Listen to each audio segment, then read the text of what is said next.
We can all agree that Charlie's death was, if not the most stupid thing to happen in Supernatural, was definitely in the top three, right? It's not that she died.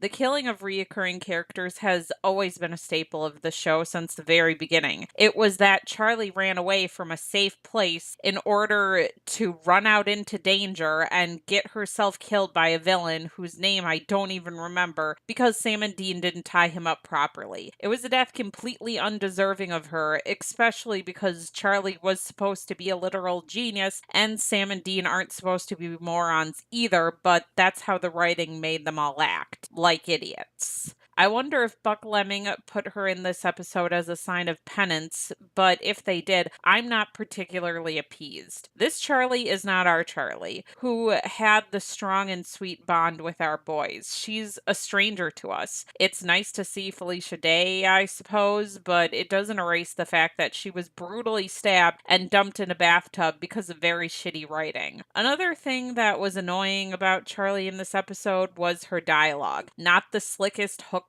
line, Captain Charm. What the hell was that? There also hasn't been this much as you know dialogue in an episode in ages. And when it wasn't as you know, it was clunky and obvious and sometimes even cringy. I'd like to draw your attention to the fact that Buckner and Ross Lemming have been writing professionally since 1977. 1977. That's 41 years, and they're still terrible writers. I mean, that is just amazing to me. I guess that can give you hope that you too can be successful in the career of your dreams and still suck at it. Ketch is playing good guy this week, or at least less of an asshole than he was before. His voice shook a little when he mentioned Mary, so I guess he cares about her again, or is continuing to care about her still. Is that the motivation behind his choice to switch sides against Asmodeus? Is his feelings for Mary the reason behind his motivation to help Dean? Is Mary's love so powerful that Ketch is willing to do something as selfless as stay in Apocalypse Land and help Charlie and the other resistance fighters? Or is it something else that brought this out in Ketch? Why is he now feeling bad about the horrible crap he did as a part of the Men of Letters? I'm getting tired of not knowing and the show not telling me. Some other observations and questions I have about Apocalypse World are I hope we get to meet that world's Castiel soon. I like that the angels used a very official language before killing the resistance fighters because it fits with them being all obsessed with order. I like that Dean made a quip about Ketch not being his type and then Ketch calling Castiel Dean's angel at the end of the episode. Moving on, Lucifer in this episode. You know what I never wanted Lucifer to do? Whine like a bitch. Wah, human and angels don't respect me. Oh God, shut up. His dialogue in this episode was just terrible. I suppose we should really give Supernatural credit, though, for waiting this long to blatantly rip off The Exorcist. Of course, they didn't do it in a way that was funny or clever, so it was a waste of a reference that could have been a lot of fun. Something I don't think I've said before now is that I really do hate Lucifer's red eyes. He didn't have them in season 5. He didn't need them. And I'm just glad that we have Joe in these scenes to look fabulous and call Lucifer out on his annoying entitled bullshit. I wonder where she's off to now. Stay tuned, I guess. One thing that I just can't get past with this episode is how the fuck did Asmodeus find Gabriel when Chuck,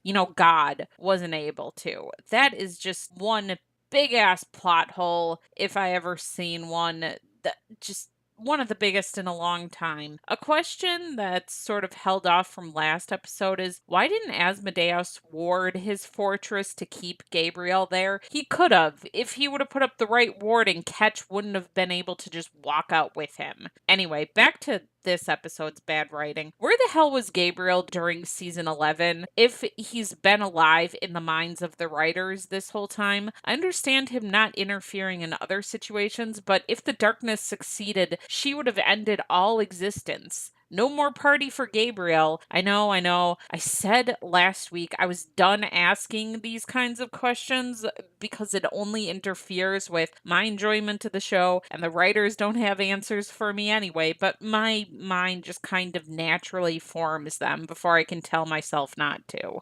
Gabriel writing on the wall kind of reminds me of Fred and Angel after she was freed from Pylea. That's probably not what the show was referencing, but it made me think of it anyway. I liked that they used another classic piece of supernatural score in this episode like they did in Scooby Natural. This time it was Americana that played as Sam gave an impassioned speech to Gabriel about how everyone needed him to wake up and come back to himself as Sabriel shippers rejoice over the possible parallel to Goodbye Stranger. There was also the fact that Sam related to Gabriel and said how they were alike, and I'm sure there's something like this dialogue in a bunch of fan fiction. You know, I actually got to talk to Robbie Thompson a little at C2E2. And he said to me that fans writing our fan fiction is pretty much what he and his fellow writers do for a living. Like, there really isn't that much difference between